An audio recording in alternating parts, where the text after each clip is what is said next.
Hello everyone.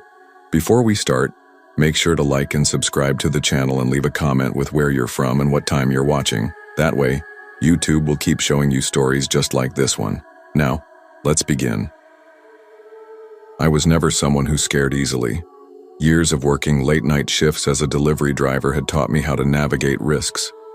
I knew the streets that turned sketchy after dark, the neighborhoods where porch lights never came on, and, most importantly, when to trust that knot in my gut.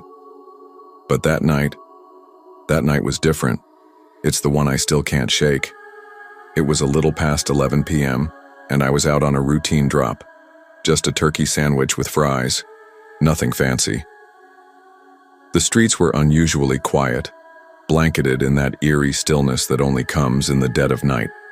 My music hummed low through the speakers, something mellow, just enough to keep me company. My fingers tapped an aimless rhythm on the steering wheel as I cruised through dimly lit streets. I rolled to a stop at a red light at a completely empty intersection. Not a soul in sight. I waited and waited. The light didn't change. I glanced at the clock, then back at the stubborn red glow ahead. My fingers picked up pace against the wheel, a quiet thrum of irritation building. Then I noticed it, a car easing up beside me. It was black, sleek, and had windows tinted darker than what's legal, a kind of black that swallowed up reflections. I gave it the quickest glance, avoiding direct eye contact. Something about it set off a quiet alarm in my chest. I couldn't see inside, not even silhouettes. It was like the car itself was watching me, studying me. My gut twisted, a slow, uncomfortable churn. Still, I told myself it was just another late-night driver heading home. When the light finally flicked to green, I exhaled and pulled forward. Instinctively, I checked the rearview mirror. The black car hadn't moved. It just sat there, idling at the light, its headlights fixed on the road like eyes refusing to blink. I swallowed hard, trying to ignore the pulse pounding in my ears. Maybe they were waiting for a different turn.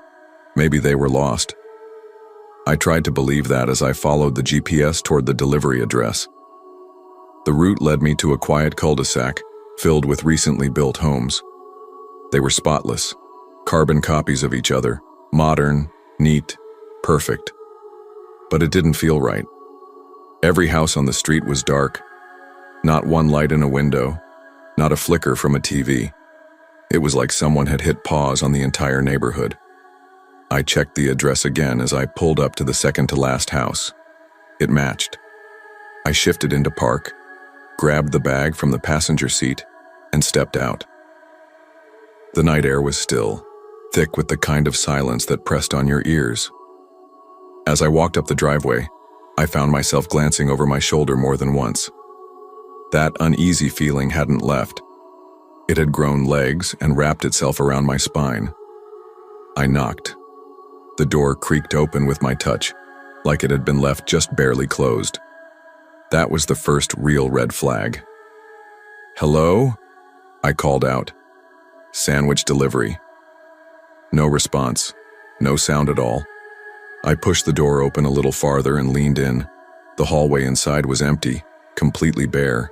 No furniture, no photos, no rugs or shoes by the door.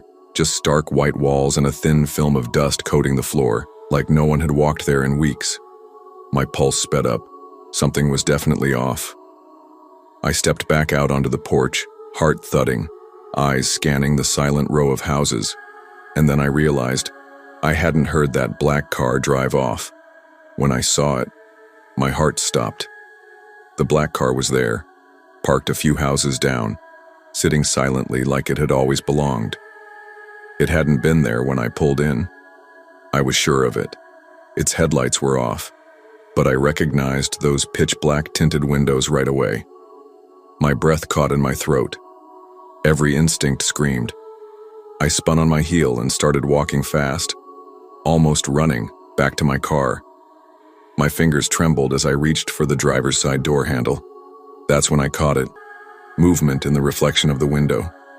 A flicker. A shape. My stomach dropped. I turned just in time to see the rear door of my car swing open. A man in black, hoodie, pants, gloves darted out from inside. From inside my car, he didn't even glance at me. He sprinted straight toward the black car down the street. He had been in my back seat the whole time, waiting. My legs buckled. I stumbled back, heart jackhammering against my ribs. The engine of the black car roared to life. Tires screeched, and within seconds it vanished around the corner, swallowed by the night. I stood there, frozen for what felt like forever.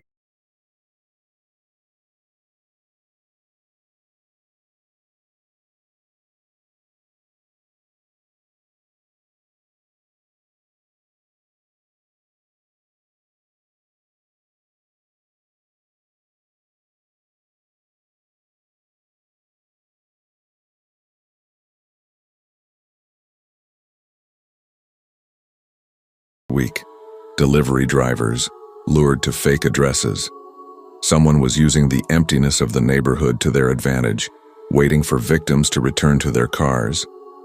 I had come closer than anyone yet.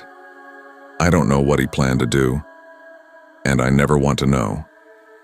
I took a few days off work, thinking I just needed rest. Space. The cops said they were looking into it, told me to be careful. But none of that stopped the feeling, the constant gnawing sense that I was being watched. Every time I left my apartment, every red light, every late-night knock or unexpected sound, I flinched. My nerves were shot. The shadows outside started to look like people. I knew paranoia. This was something else.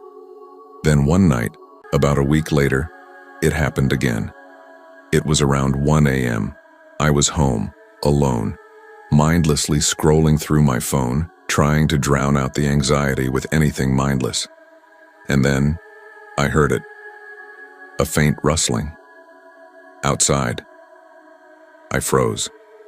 My apartment was on the second floor. I had a small balcony that overlooked the parking lot. I moved slowly, barely daring to breathe, and peeled back a sliver of the blinds. There, under the weak glow of the streetlight, was a black car, parked directly below my balcony. My chest tightened.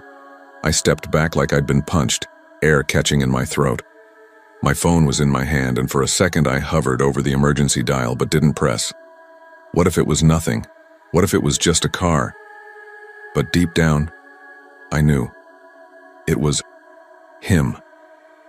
I didn't sleep that night. I sat, eyes locked on the window, the blinds slightly cracked, watching, waiting.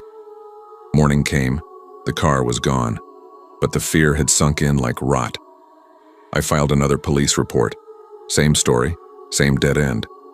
Without clear evidence, there wasn't much they could do. Days dragged by. I clung to the hope that maybe he'd gotten scared off. Maybe he realized he'd pushed too far. Maybe. Then, one evening after another long shift, I walked to my car in the fading light. The lot was nearly empty. I didn't feel scared, not at first, just tired. Then I saw it, a small slip of paper tucked under my windshield wiper. I paused, reached out with hesitant fingers. The paper fluttered slightly in the breeze. I unfolded it.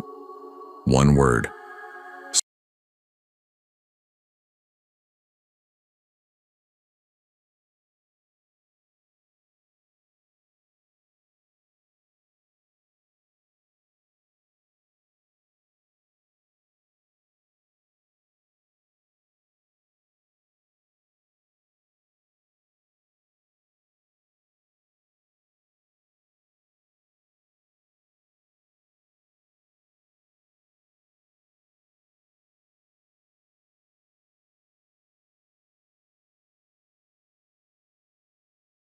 Get a feel for the place, and go over everything I needed to take care of. James gave me a quick but thorough rundown. The security system, pet feeding schedule, plant watering, that kind of thing. It all seemed simple enough. Once they were gone, I unpacked a few things into the guest room and started making myself at home. The silence hit me almost immediately. It wasn't peaceful. It was that heavy, unnatural kind of quiet that settles over a house when you're alone somewhere new. It clung to the air like a held breath. I shook off the feeling, blaming it on nerves, and distracted myself by exploring the house. It was cozy and well-maintained. Family photos hung along the hallway, smiling faces in warm lighting. Books were stacked neatly on the coffee table. A half-finished puzzle lay spread out on the dining table, like someone had only just walked away from it. The house felt lived in, safe. That familiarity helped settle my nerves. By 6 p.m., I decided to step out for some dinner. I grabbed something quick and brought it back, settling in on the living room couch with my food and some mindless TV. I scrolled through my phone, replying to a few messages, finally starting to unwind. The earlier tension seemed to fade, replaced by the normalcy of routine. Then at exactly 6:30, there was a knock at the door. I paused the show and stood up, confused. I wasn't expecting anyone. The knock hadn't been loud or aggressive, just 2 firm raps, but something about it made my stomach tighten. I approached the door slowly and looked through the peephole. A man stood on the porch, mid-30s, average build, dark hoodie, jeans, no delivery bag, no clipboard, no uniform. Just a guy. He looked up at the door, but didn't knock again. I cracked it open a few inches, leaving the chain on. "Can I help you?"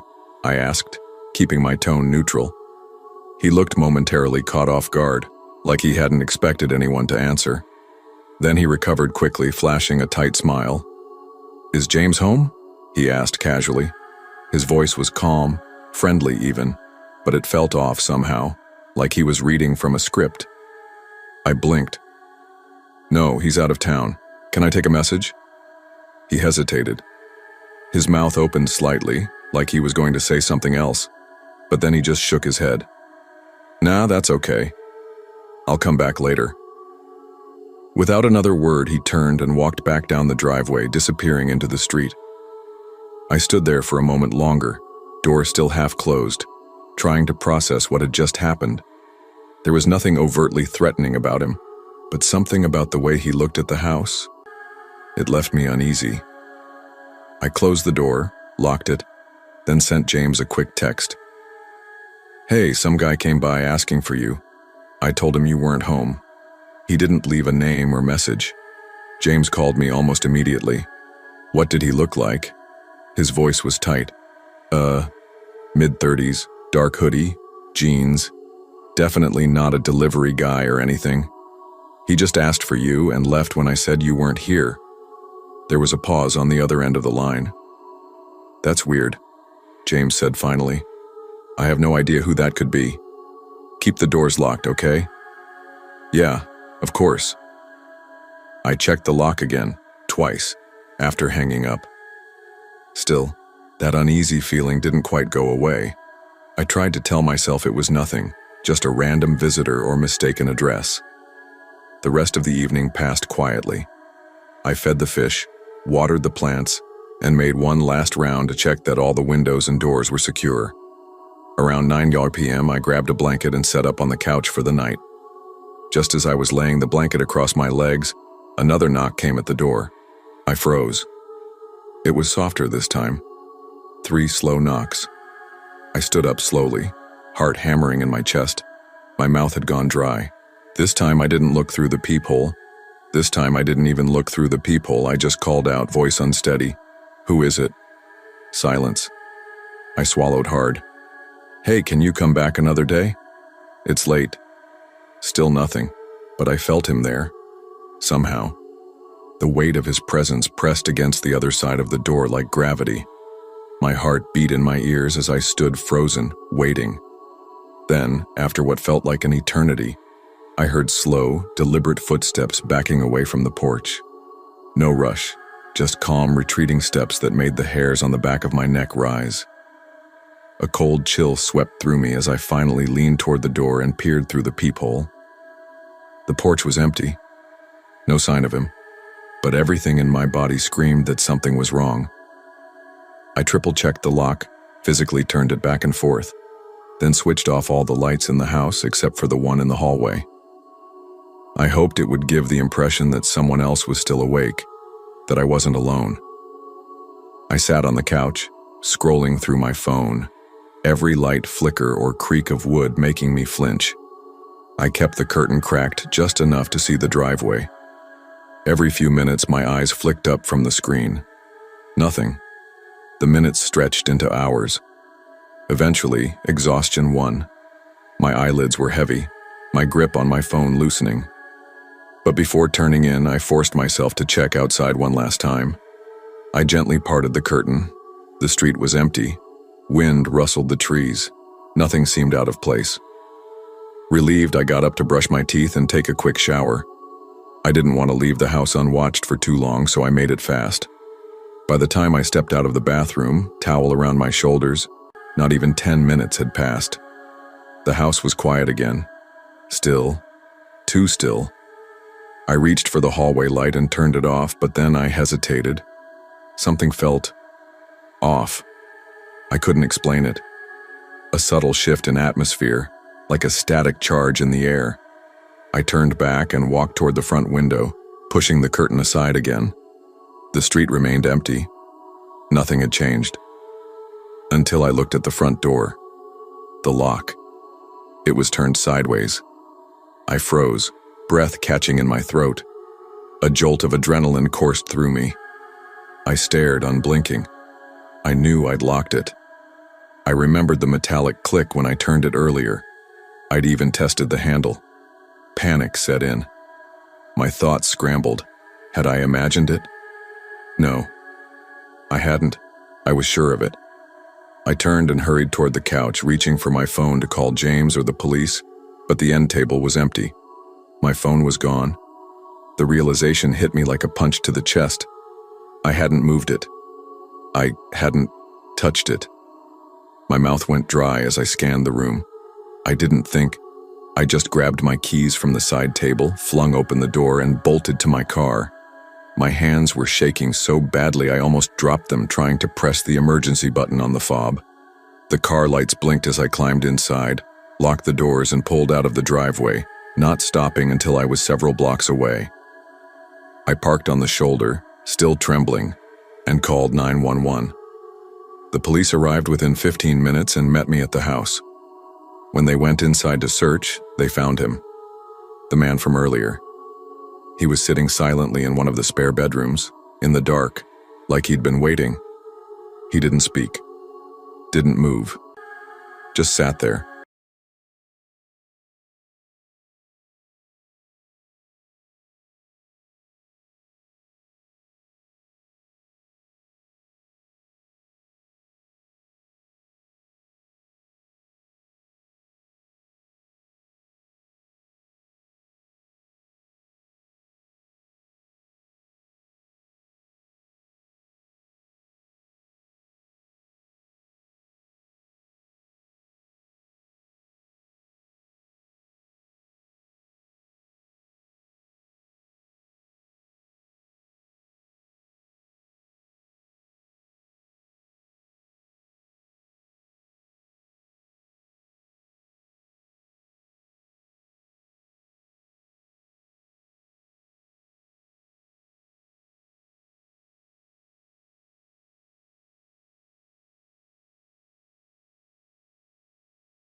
Until that night. It had been about 6 months since I moved into my small rental on the outskirts of town. Nothing fancy. A single-story, two-bedroom house with dated wallpaper and wooden floors that groaned under every step. But it was quiet, and after years of sharing apartments and enduring noisy roommates, the solitude felt like a blessing. For the first few months, everything went smoothly. I fell into a rhythm: work, home, gaming, sleep, repeat. My job as a night supervisor at the warehouse kept me busy. By the time I got home, I was usually too exhausted to do anything more than heat up leftovers and zone out in front of my computer. But that night, something was off. It was subtle at first, a weird tension in the air I couldn't quite explain. I pulled into my driveway at 10:02 p.m. sharp, same as always, killed the engine and just sat there for a minute. The street was deserted, which wasn't unusual. Most of my neighbors were older folks, probably in bed by 9. I liked that about the place. Quiet, predictable. But sometimes the silence crept under your skin, made the world feel a little too still. With a sigh, I slung my backpack over one shoulder, locked the car, and walked up to the door. The second I stepped inside, I felt it. Something wasn't right. The air was heavier, like walking into a room where someone had just been arguing. I brushed it off as exhaustion. Long shift, tired mind. That's all it was. I locked the door behind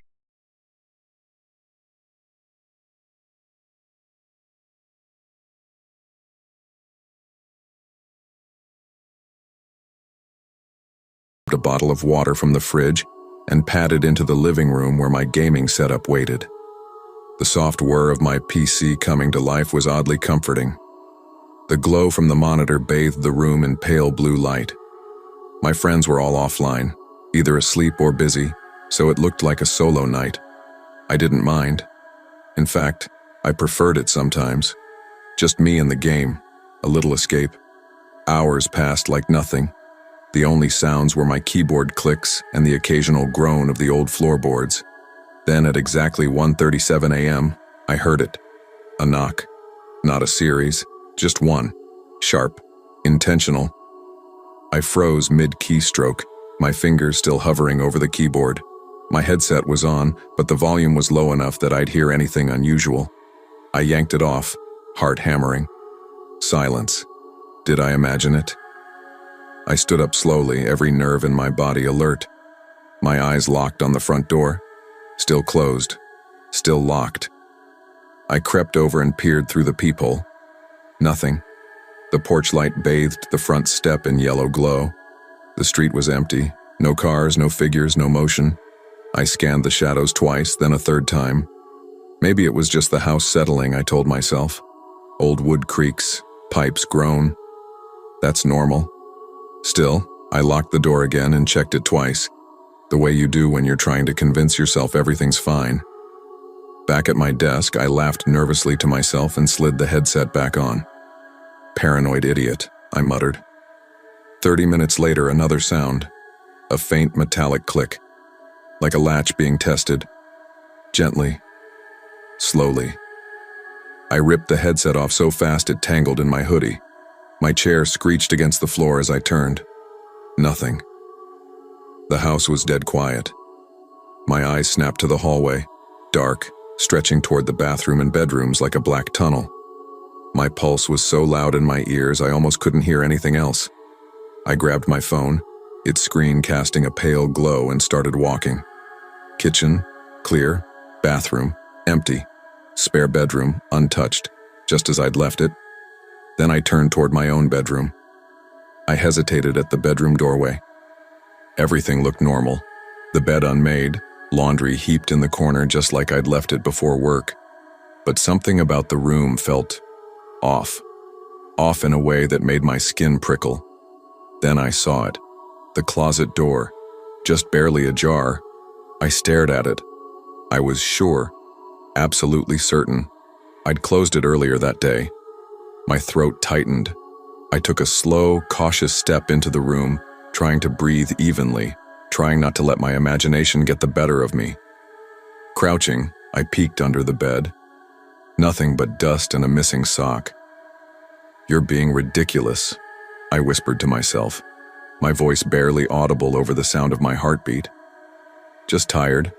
You probably left it open and forgot." Still, I stood up and shut the closet door firmly, making sure it latched this time. I even gave it a gentle tug to be sure. Satisfied, or at least pretending to be, I made my way back to my desk in the living room. That's when it happened. The reflection. The moment I sat down, I saw movement on the screen. Something dark flickering across the glow of my desktop background. A shadow. My body reacted before my brain could. I spun around so fast my chair rolled back with a screech. The hallway behind me loomed silent and dark, stretching toward the bedrooms like a gaping mouth. I stared into it, not moving, not blinking. I knew. I'd seen something move. My hands were trembling as I reached under the desk and pulled out the baseball bat I kept there. Just in case. I never really expected to use it, but now, its weight in my hands brought a cold sort of comfort. I stood slowly, heart thudding hard against my ribs. One step, then another. The house held its breath. I glanced down the hallway again. My bedroom door was ajar. I stopped. No, I had closed that door. Firmly. My hand had been on the knob. I remembered the way it clicked shut. I stared at the opening, the gap just wide enough to reveal a sliver of shadow within. A cold, thick fear sank into my chest. My instincts screamed at me. Run now. But my legs moved anyway, as if I were being pulled forward. I raised the bat and inched closer. One trembling hand reached for the door. My fingertips brushed the wood. It creaked softly as it opened wider. Then I saw him. A man. Tall, gaunt. Hair matted and greasy, eyes wide, red-rimmed and unblinking, staring straight at me from the pitch-black closet. I didn't even have time to scream. He lunged. The blade caught the light, just for a second, and I swung the bat with everything I had. The impact jarred up my arms, a sickening thud as it hit his shoulder. He stumbled, snarling but didn't fall. Panic shot through me like lightning. I turned and ran, bare feet slapping against the wooden floor, past the kitchen, past the dining table, heart pounding so hard it felt like it might burst. The front door. My fingers fumbled desperately at the lock. I could hear him behind me, heavy footfalls growing louder. I yanked the door open and threw myself outside. The cold pavement bit into my feet, but I didn't care. I ran a few steps, then turned and dialed 911 with trembling hands, voice shaking as I told the dispatcher my address. What happened? What little I could get out. The police arrived within minutes, but those minutes stretched into an eternity. I stood shivering under the porch light, arms wrapped around myself, watching as two officers entered the house with weapons drawn. Moments later, they brought him out. My stomach turned at the sight. He was older, mid-50s maybe, but tall and solid. His clothes were filthy, caked in grime and something darker. His fingers clutched the knife with such force that they had to pry it from his grip. His hands twitched, but his eyes locked onto mine, and in them, I saw something I can't forget. Not rage, not fear, disappointment. Like he had been waiting, watching, planning, and I had ruined it. They found a second knife in his coat pocket. The police said he'd probably been hiding in the house for hours, just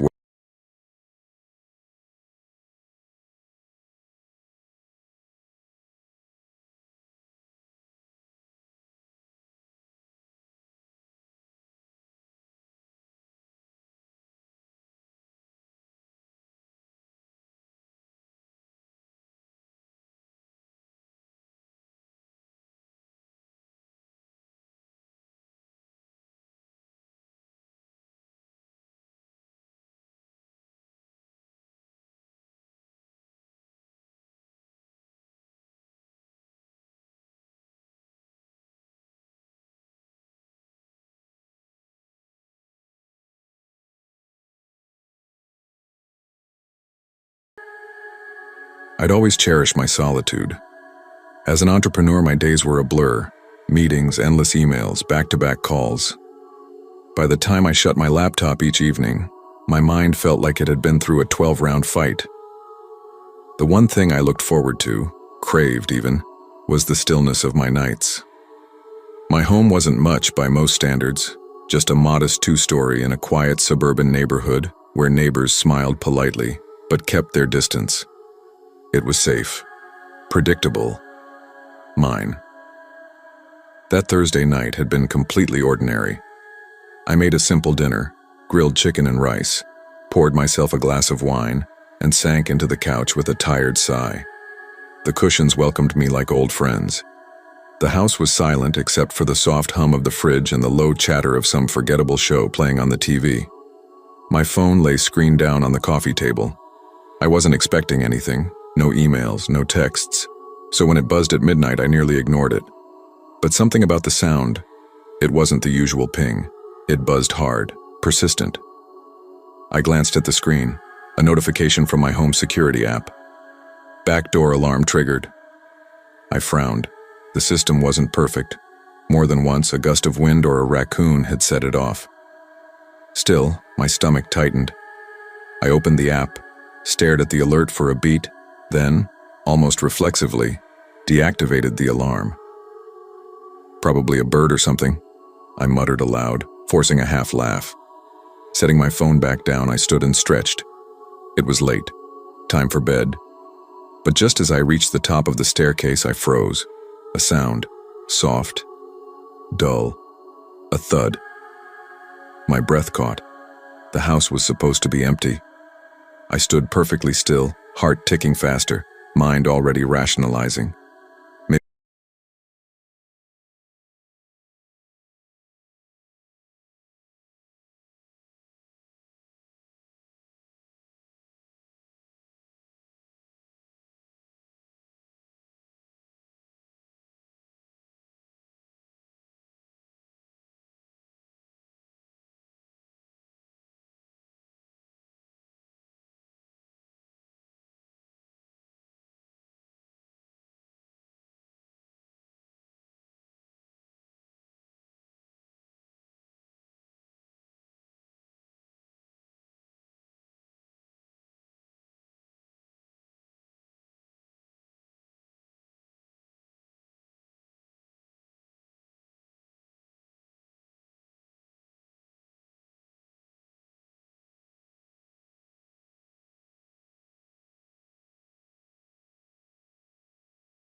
spread my notes and textbooks across the living room table, and settled into work mode. Coffee kept me going along with the occasional YouTube rabbit hole. The usual background noise, the distant bark of a neighbor's dog, the soft hum of a car rolling by, was strangely comforting. But around midnight, the landline rang. It made me jump. I stared at it for a moment. Nobody used our landline anymore, not unless it was a telemarketer or someone old school. Still, I picked up. "Hello?" I said. Nothing, just a low, crackling static on the other end. "Hello?" I repeated, my voice quieter now. Still no answer. I waited a few seconds, then hung up, more annoyed than anything. Wrong number, I told myself. I locked up out of habit before heading to bed, not feeling particularly worried. That changed the next night. Saturday evening, I was back at the table, surrounded by papers and half-drunk mugs of coffee. The house felt unusually silent. No wind, no dogs, just this heavy stillness pressing against the windows. I was mid-sentence in a research note when the phone rang again. I froze. This time, I let it ring a few times. Maybe whoever it was would give up. But on the fourth ring, I picked up. "Hello?" There was a pause, a long one. I almost hung up again. Then a whisper, barely audible. "I can see you." My body went cold. My fingers clenched the receiver. I slammed the phone down with a loud clack and stumbled back, heart thudding against my ribs. I turned slowly, eyes sweeping the room. Everything looked normal. Still, I forced myself to walk to the front window and pull the curtain back, just an inch. The street was dark, quiet. The only light came from the dim street lamp across from our yard. I scanned the sidewalk, then the yard, then the shadows between the trees, and I saw him. A figure, just beyond the reach of the lamp, motionless, watching. My breath caught. I blinked. He was gone. I shut the curtain and backed away. Maybe it was a trick of the light. Maybe my brain, overloaded and sleep-deprived, was conjuring things. That's what I told myself as I checked every lock in the house, twice. Every creak in the floor sent chills up my spine that night. I barely slept. By Sunday, I was a wreck. The silence of the house, once comforting, now seemed oppressive, like it was waiting for something. I kept the curtains drawn and my phone close, jumping at every buzz, every creak, every passing car. The call came at 10:03 p.m. I stared at the phone as it rang. Dread unfurled in my stomach like something alive. I didn't want to answer.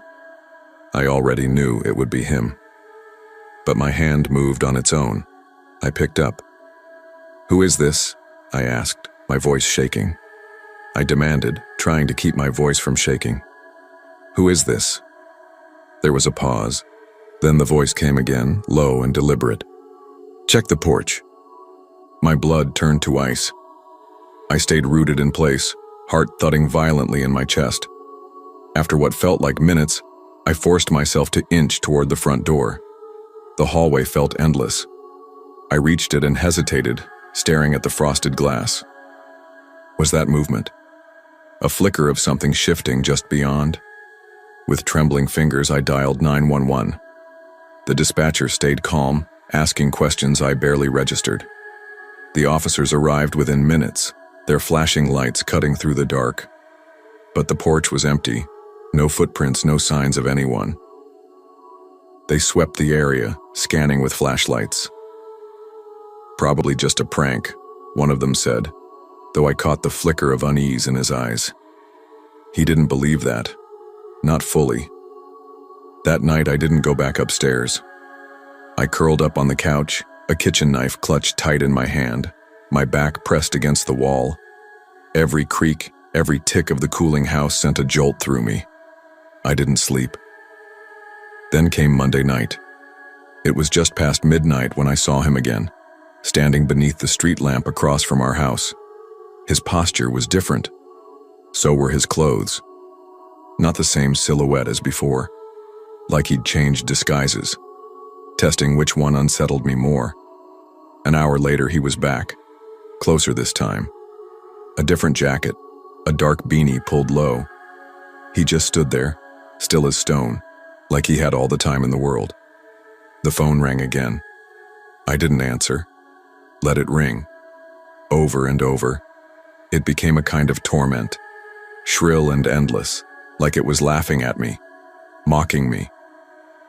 When the sun finally came up, I opened the front door with shaking hands, needing to see for myself.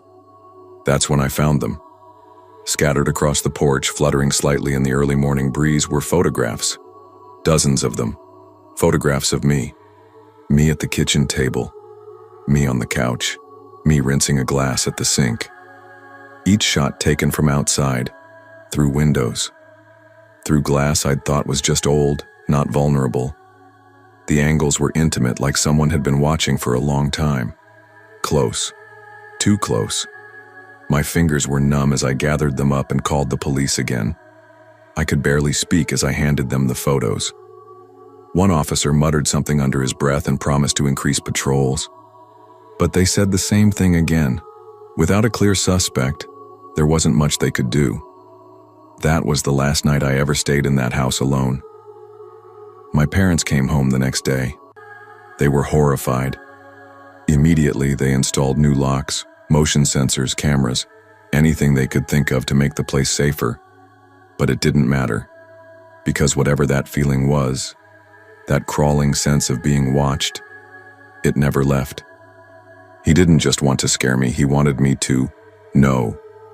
And I still do. A few months later, I moved into an apartment closer to campus. It had multiple deadbolts, a full security system, and no landline. I told myself I'd be fine now, safe. But I wasn't. Especially at night. One evening, I was walking home from the library. The campus was quiet, nearly deserted. The streetlights glowed dimly overhead. And suddenly, I felt it again. That heavy,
lullaby, and I'd grown used to it.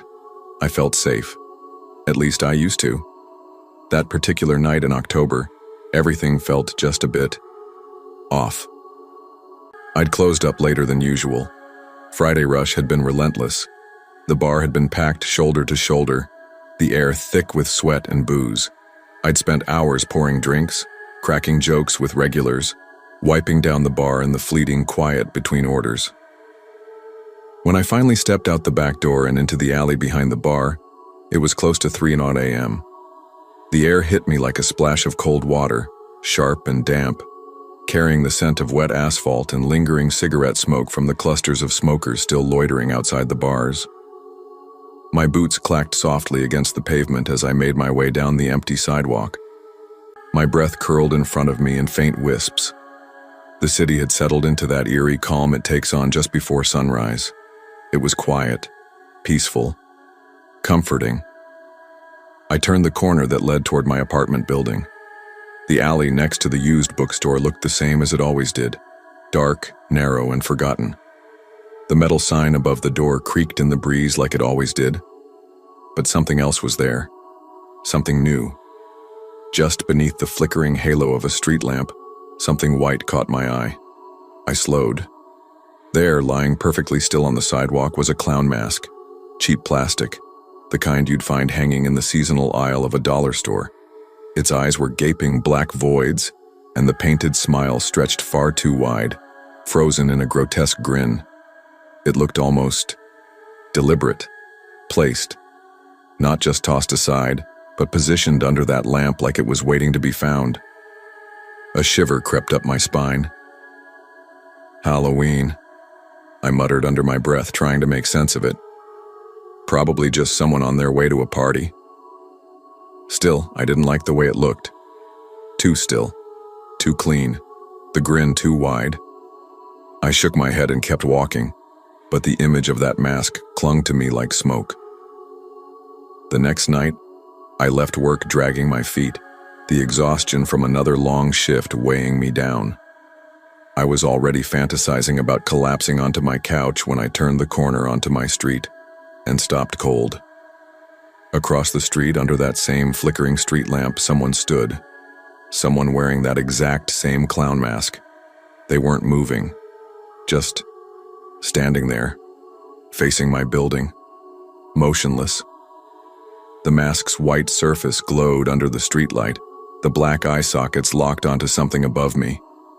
My heart thudded in my chest. I followed their gaze up and felt my stomach drop.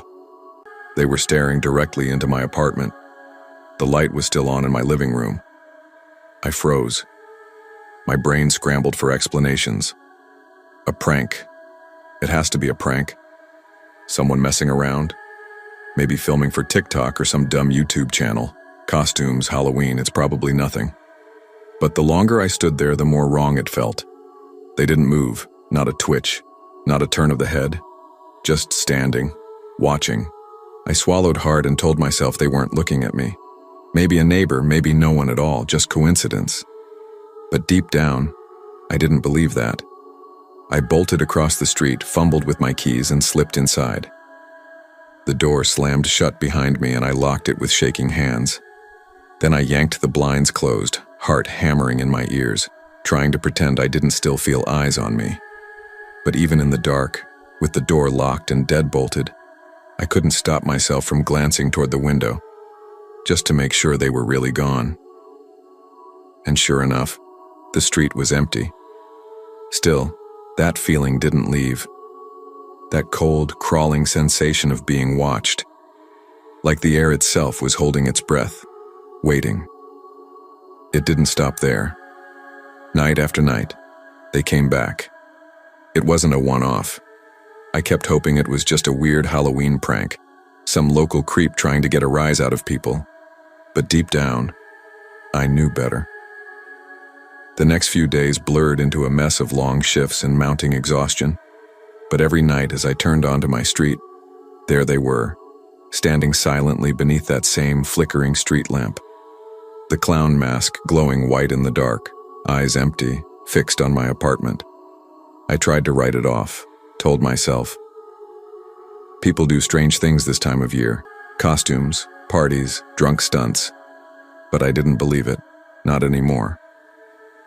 A few nights later, I got off work even later than usual. My bones ached, and all I could think about was crawling into bed. But as I neared my building, something new caught my eye. The figure under the lamp was still there, but this time they were holding something. a small, dark notebook. I couldn't make out much from that distance, but the way they held it, with intention, made my stomach twist. What were they doing with it? Writing? Keeping track of something? Me? I didn't wait to find out. I walked faster than usual, barely looking back until I was inside and the lock clicked shut. That night, I decided to take a different route home. I figured if I didn't pass that streetlight, I'd avoid them altogether. But when I turned the corner onto my block, they were already there, standing in the same exact spot as always. Like they knew. Like they were waiting for me. It wasn't a prank. It wasn't random. It was personal. In the days that followed, it escalated. I felt like I was unraveling. Sleep became a luxury. I was constantly tense, jumpy, on edge. I started to feel their eyes on me even when I was inside, behind closed doors, behind drawn blinds.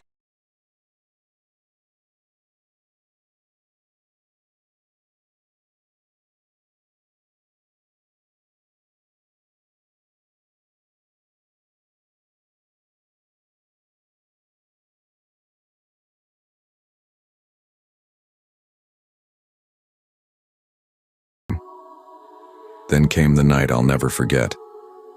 It was around 3:00 a.m., and I'd just crawled into bed after a brutal shift. My body ached, but sleep wouldn't come. I tossed, turned, and then I heard it. A soft creak outside my apartment door. Floorboards shifting under weight. A soft, muffled thump. I told myself it was nothing. Just the old building settling. Maybe a neighbor coming in late. But the sounds didn't stop. I got up and walked to the door as quietly as I could, heart pounding. I looked through the peephole. Nothing.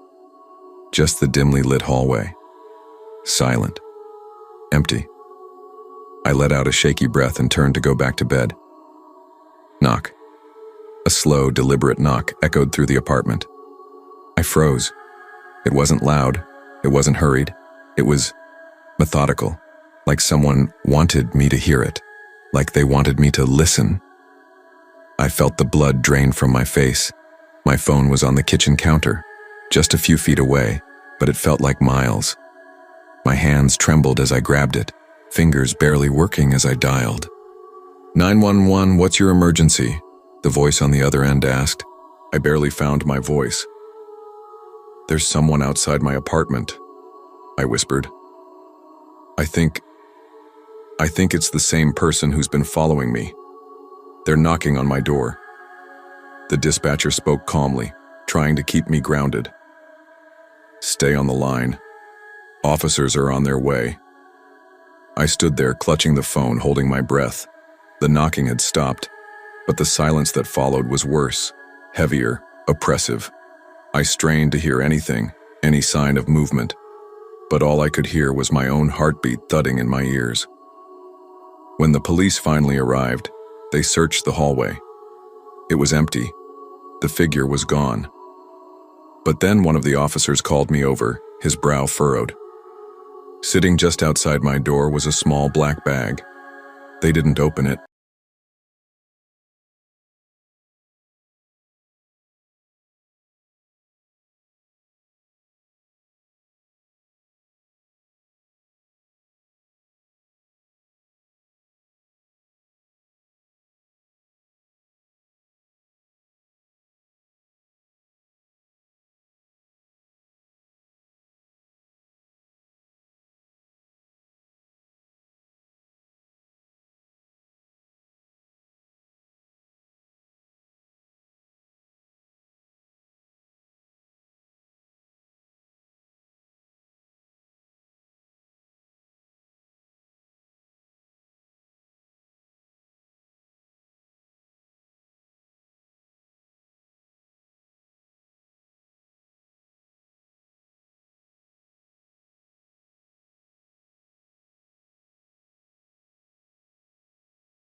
I've always been a night person, not by design, just one of those things that creeps up on you over time.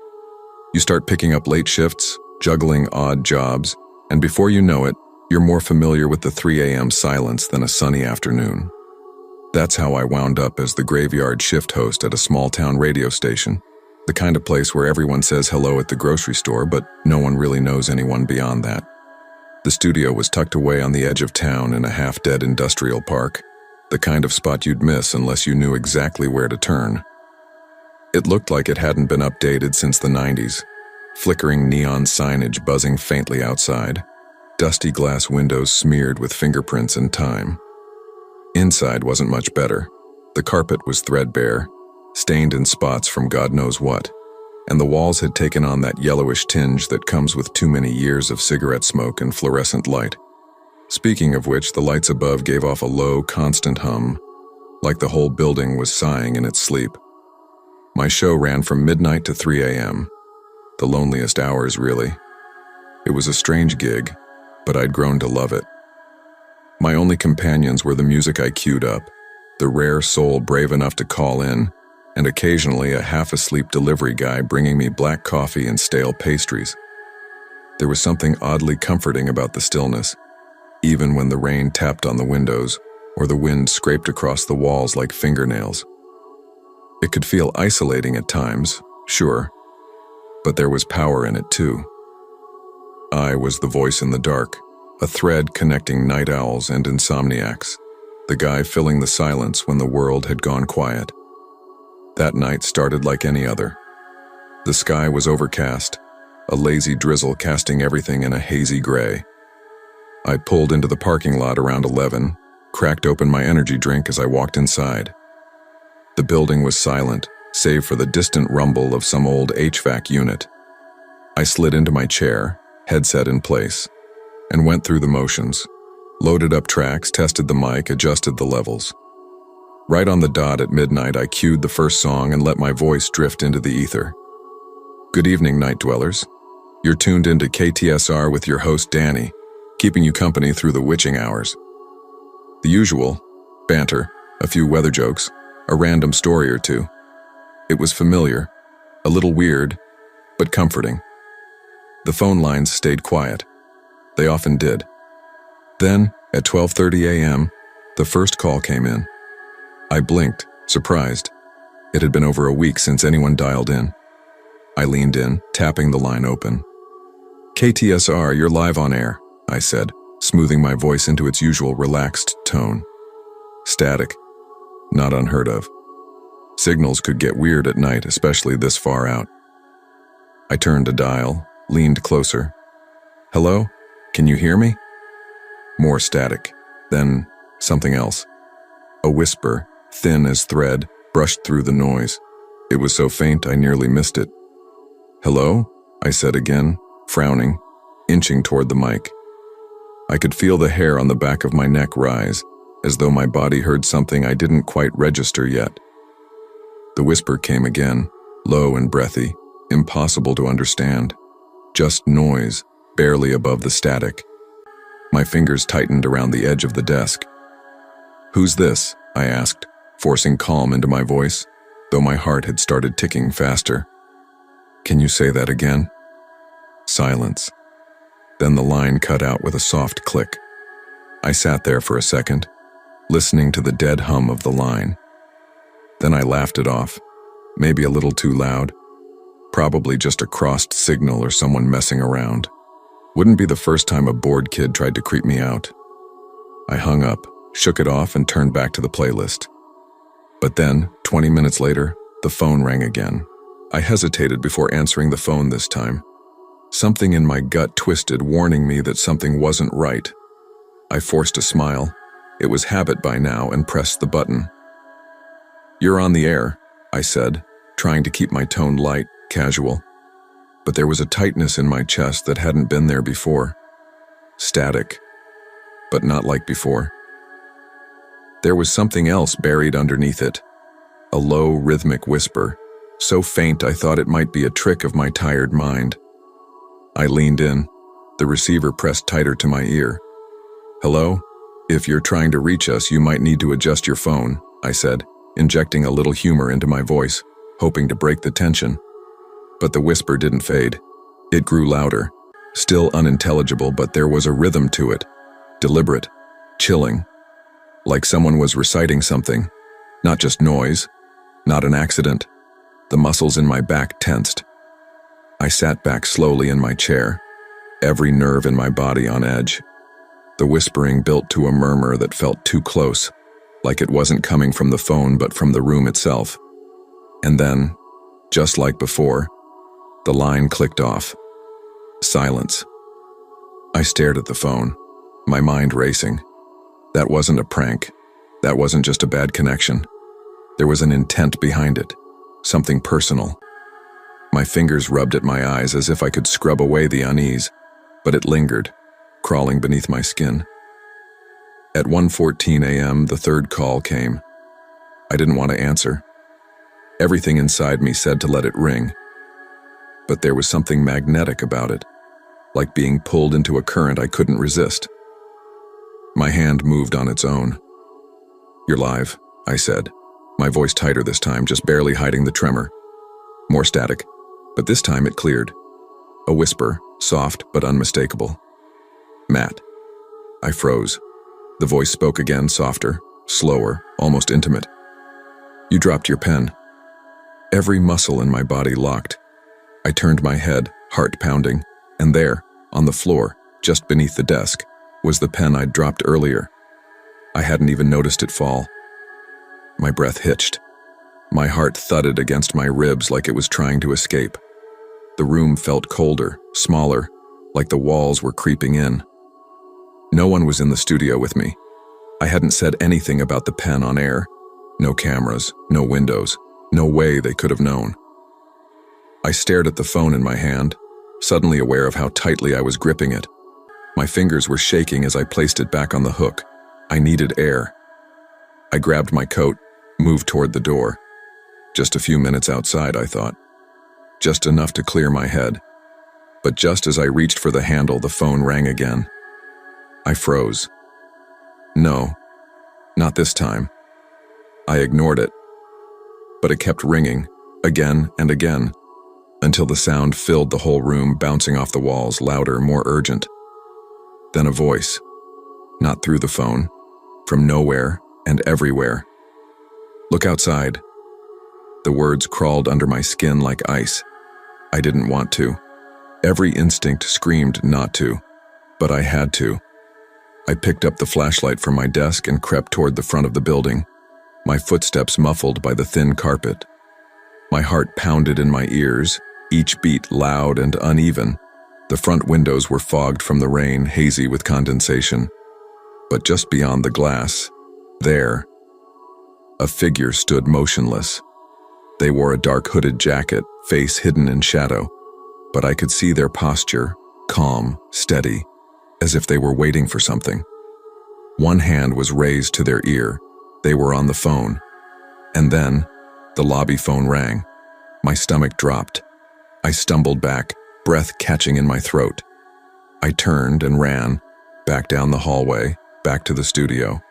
I slammed the door behind me, locked it, shoved the chair in front of it without thinking. My fingers trembled as I grabbed my cell and called my station manager, leaving a message that was barely coherent. Then I called the police. I couldn't stay there. I didn't care if it made sense. I had to get out. When the officers arrived, the figure was gone. The rain was heavier now, washing away footprints, but they took me seriously, maybe because of how shaken I was. They reviewed the security footage, and that's when everything cracked wide open. The figure had been outside the station for nearly an hour. They paced, they stood still, they stared into the cameras, and they talked on the phone. But what chilled me most was what happened at exactly 1:15 a.m., the moment I'd received the call about the pen. The figure stopped pacing, turned slowly toward the camera, and stared into it. And then, they smiled. A slow, deliberate, knowing smile. I didn't go back after that. I called in sick for the rest of the week. When I returned, I asked to be moved to the daytime shift. No more graveyard hours, no more darkness. Whatever that thing was, whoever they were, they wanted me to know I wasn't alone. They knew things they shouldn't have. And now I carry that feeling with me.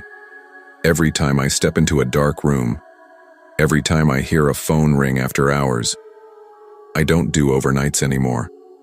But I've learned something in those hours between midnight and dawn. The dark is never empty. If this story gave you chills, go ahead, hit that like button and subscribe for more true horror. And tell me in the comments, what would you have done? Would you have stayed in that studio? Or run the second you saw that figure standing outside? Tag someone who claims they're fearless at night and see if they still